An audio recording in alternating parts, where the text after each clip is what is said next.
You know the story. A princess pricks her finger on a spindle, falls into a deep sleep. A castle freezes in time, and a prince arrives to wake her with a kiss. Children learn a story about patience, true love, and a happily ever after. But that is not what the oldest versions actually tell you. When you peel back the lace and the varnished endings, Sleeping Beauty is not a bedtime lullaby. It is a record of sexual violence, property rights, and the social control of women, passed down through centuries and repackaged to be palatable. The familiar kiss. In the earliest texts, it is a discovery, an assault, and a transaction. Once you see the original evidence, the tale becomes something else entirely, and much darker. Picture Naples in 1634. Giambattista Basile publishes the Pentamerone in 1634-1636, and one of its stories is called Sun, Moon, and Talia. The manuscript is specific and brutal. Talia falls into a death-like sleep when a flax splinter lodges in her finger while spinning. A king, walking in the orchard, finds her unconscious, carries her to his bed, and rapes her while she lies helpless. Court records are not involved here. This is literature.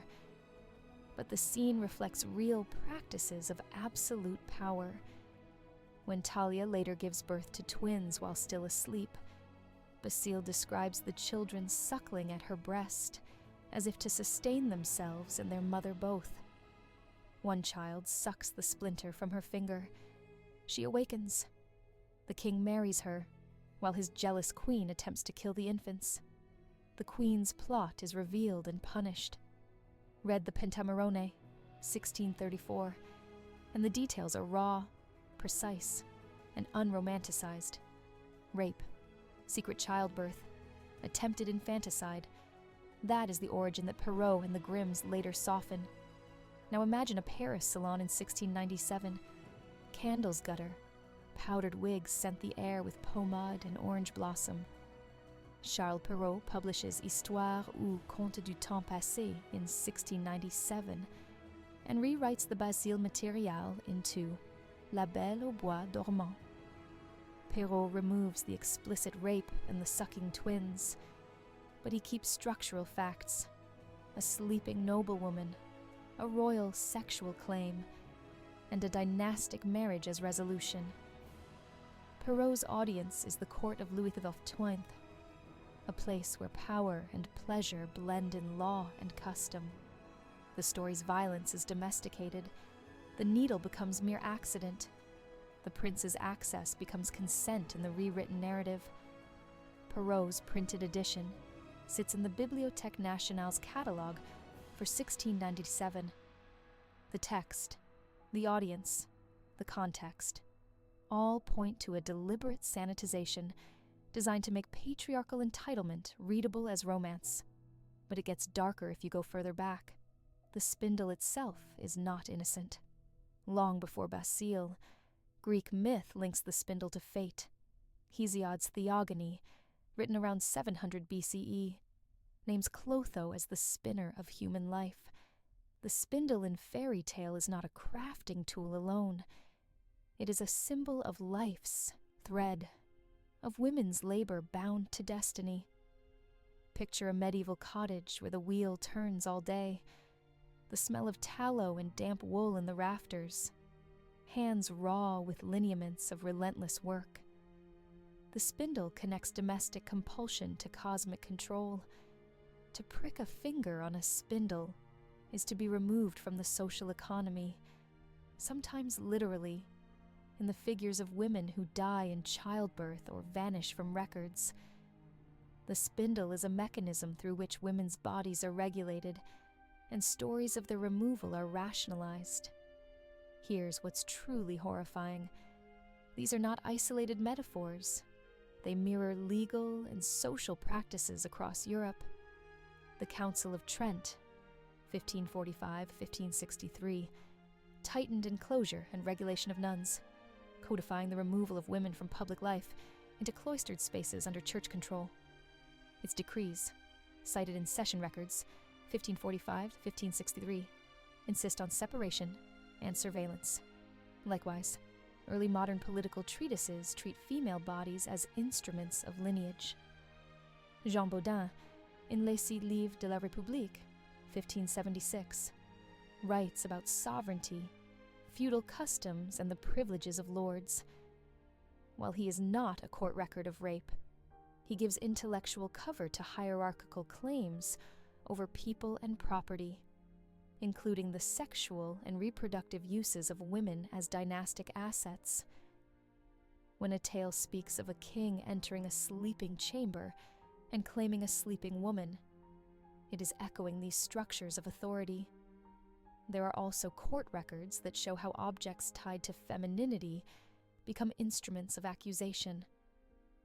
In the Lancashire Assizes of 1612, the Pendle witch trials, the indictments and transcriptions list sewing pins, knots, and domestic implements as evidence of maleficium.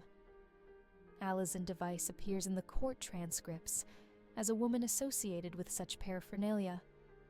The trial papers in the Lancashire Archives, 1612, show how needle, pin, and thread are read as tools of harm. The same domestic implements that symbolized women's work are also criminalized as instruments of supernatural power when legible to a male-dominated legal system. In those pages, you see how the spinning wheel and spindle are not sentimental objects, but markers of vulnerability, accusation, and discipline. Now look at the Grimm brothers, Jacob and Wilhelm, who published Kinder- und Hausmärchen in 1812. Their edition of Little Briar Rose strips further brutality, reshaping the tale in the service of nationalist and domestic ideals. Yet the Grimm notebooks and source lists, dated 1807-1812, and stored in German archives, reveal informants who recite older, rougher versions.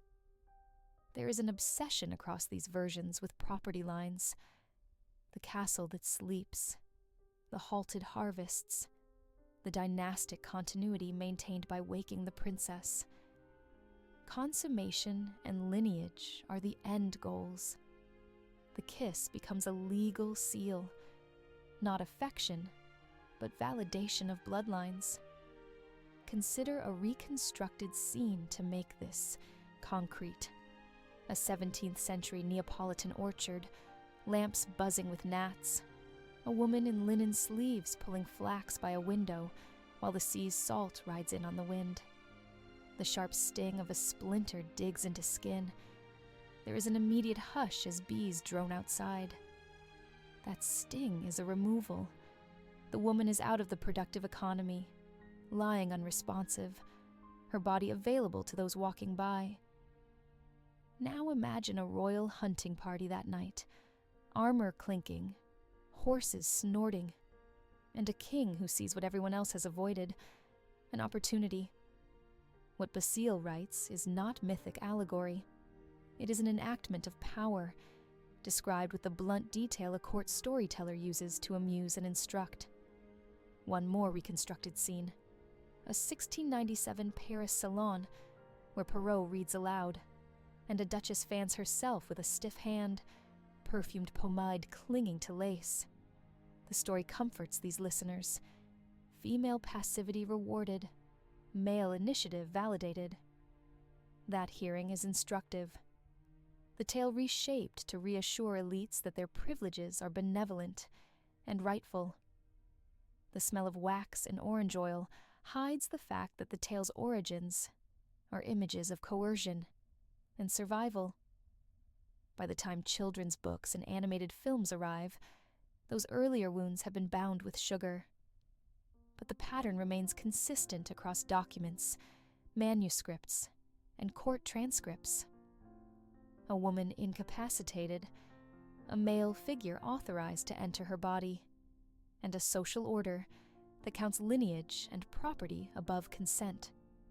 These are systemic mechanics, repeated by storytellers and institutions, From Hesiod's Greeks, through the Council of Trent, Basile's Naples, Perrault's Paris, the Pendle indictments of 1612, and the Grimm's notebooks of the early 1800s. So when you read Sleeping Beauty now, you are not encountering a neutral parable about patience. You are reading a palimpsest of European practices, sexual entitlement dressed as romance, labor coded as fate, and political control narrated as destiny. These are not exceptions tucked into folklore. They are structural. The tale is a mirror reflecting how societies have historically owned women's bodies as instruments of succession and social order. Once you know that, the image of the sleeping princess does not look like peace. It looks like stasis enforced by power. You will never watch a satin-capped princess sleeping the same way. The story becomes an archive of laws, of ecclesiastical decrees, of courtly privilege, of trials and testimonies, all layered under the polite bow of happily ever after. Keep that image with you: a spindle's prick, a king's passing, a council's decree, a witch trial's pin. They are not fairy dust. They are the historical gears that turned this tale into a tool of social control. And the next time a child asks for that story, you will hear the real one whispering beneath the lullaby.